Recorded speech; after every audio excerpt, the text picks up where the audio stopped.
Hey guys, we're back, and again I just tried to create a multitude of different mark makings here using my brush. Some thicker strokes, some thin lines, some lines that go from thin to thick by adding a little bit of pressure to my brush as I moved it along. Some very small marks.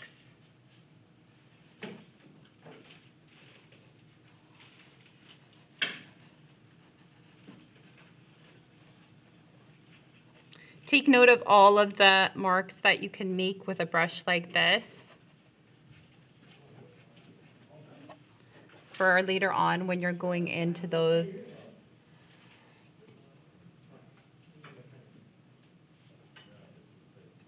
little details in your painting.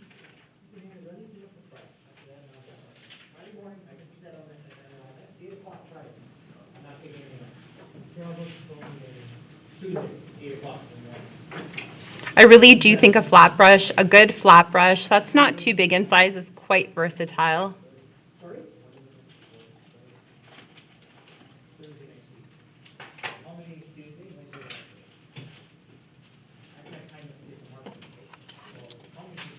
Okay, so our tonal values are still drying. Mine is still quite damp, so it's not going to work out unless the bottom layer is completely dry. So we'll leave that. Okay, next let's try some wet paint on top of wet paint. Okay, so we could do, let's start with a lighter color for our base. I'm going to switch it up. I'm going to try some yellow ochre for my base. You can choose whatever color you want, really. I'm just going to go with like yellow ochre because I have lots of it. Okay, I'm going to scoop some water in here. Maybe 2 scoops to make it a bit more washy.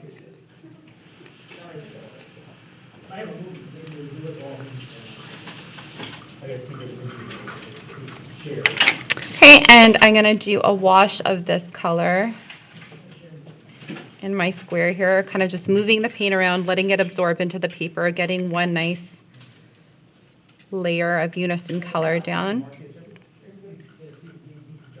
So as you can see, my yellow is pretty saturated here. If you put more water and less paint, it'll become lighter, less saturated, a bit more transparent.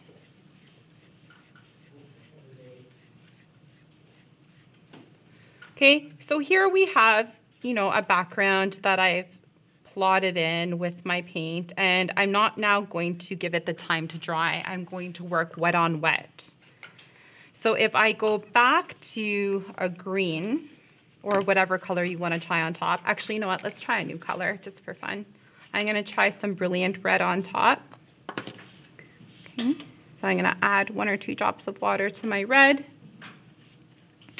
So now say I'm painting my background and I want to go in with something else on top of it. So I've got wet paint drying and I've got some more wet paint coming.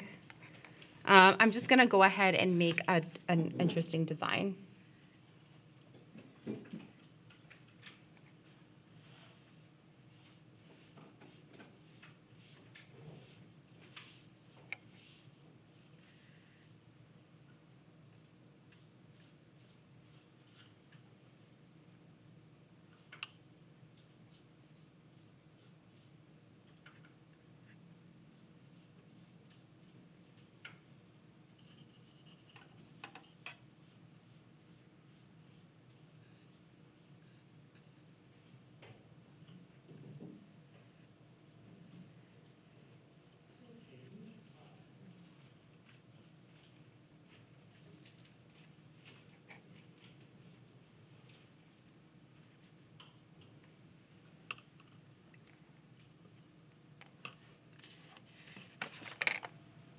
This is actually not bleeding as badly as I thought it would. I think my bottom layer just dried really quickly. Okay, I'm going to try this again. I'm going to just add a little bit of water to the side here. And then go on with wet. Okay, so this is more so what I want to see happening. If you have wet on wet, it should bleed. Okay, it should blur out a bit more. I think my ochre at the bottom, it dried a little bit here. But if you do wet on wet, you should have the two paint colors kind of blur and bleed.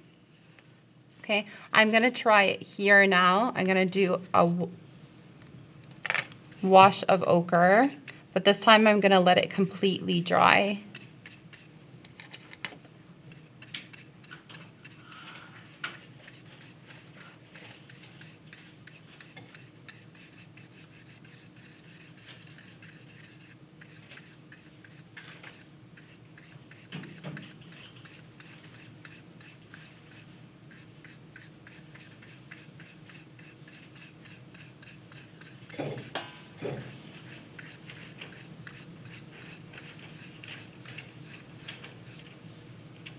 Okay, so let's let that one completely dry because now we're going to try wet paint on a dry background.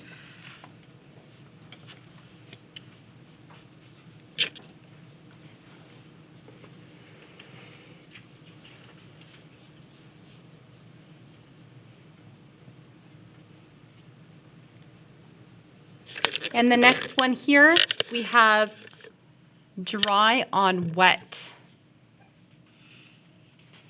Okay, so here we're going to do a wet background and do something dry on top. And this actually works pretty well for a sky. So let's try out a blue for our background that's going to be wet here. I'm going to try some of my phthalo blue because I'm saving my ultramarine blue for my painting. I need more ultramarine blue for my painting. Okay, I'm going to put a couple of drops of water into my blue here to make it a wash.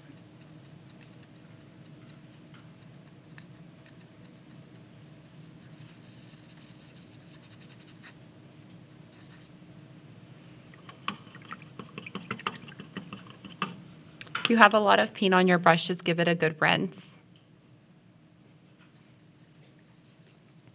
Okay, and bring it back into the wash here. In the meantime, I'm going to prepare some white that I'm going to use as dry paint, meaning without adding any water to it. Okay, so if I give this a nice wash of blue, this is a really saturated blue. Again, you could get a really light blue if you add much more water to it.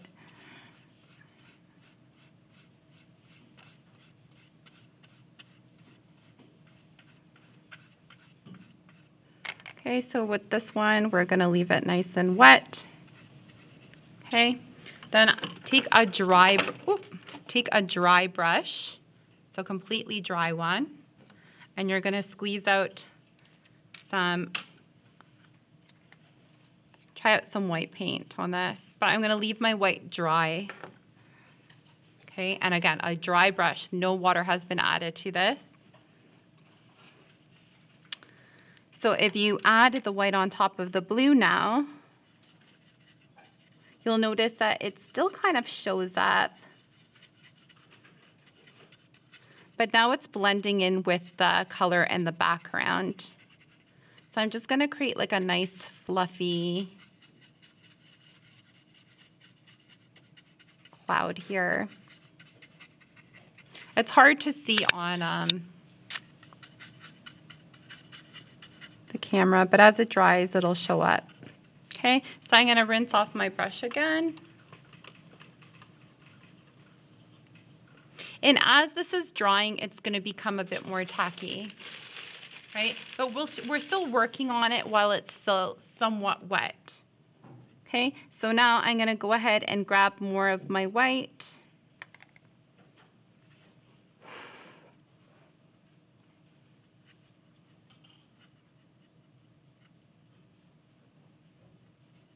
And my white, again, is straight out of the tube. There's no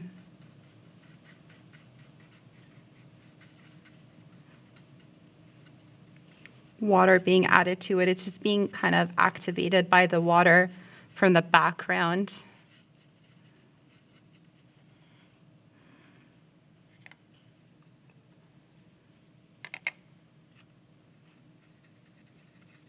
Channeling Bob Ross here. We're making happy little clouds.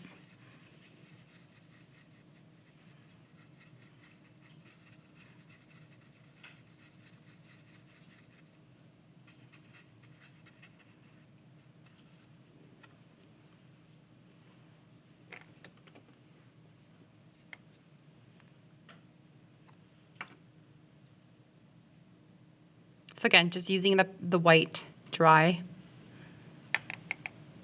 Okay, and as it kind of slowly dries, you're working at it and you're still going at it while it's damp. And every time you add, it blends in less and less with the background.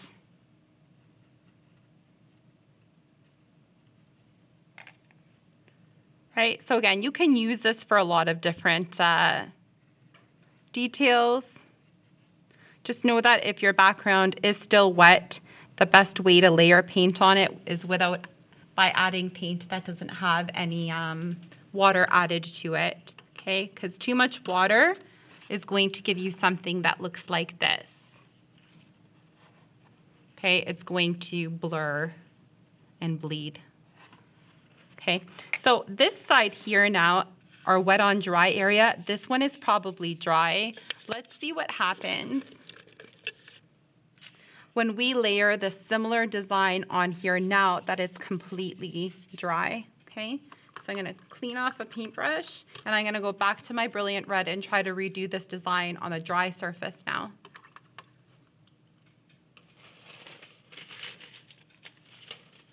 Okay, so I'm reaching for my Brilliant Red and I'm just gonna copy what I have here.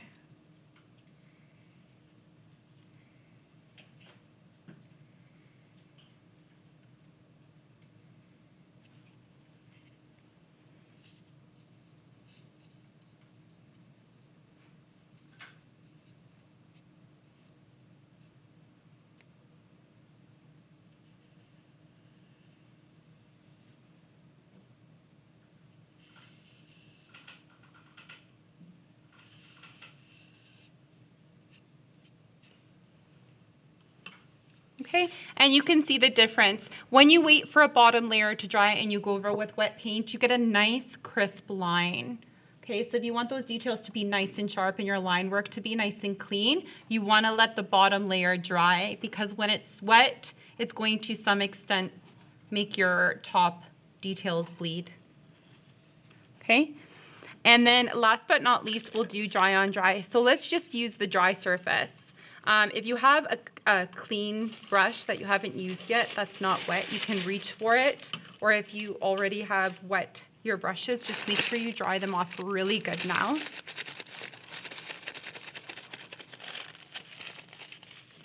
For this last one, we're just gonna try, again, a color that's straight out of the tube. So I'm gonna reach for some blue here. I'll just put it here on the edge. I'm not gonna mix any water in with it. And I'm going to take my dry brush and I'm just gonna put enough on there just to kind of like get it dirty. I'm not scooping up a ton. I'm just kind of getting some on there. So this is good if you want kind of a rough texture on something. Right? Just adding a little bit of dry paint over top of something. It gives you kind of that rough, scumbly texture. If you were to scoop up a lot of dry watercolor, okay, and try to do some brush marks with it, you'll notice it comes out really grainy.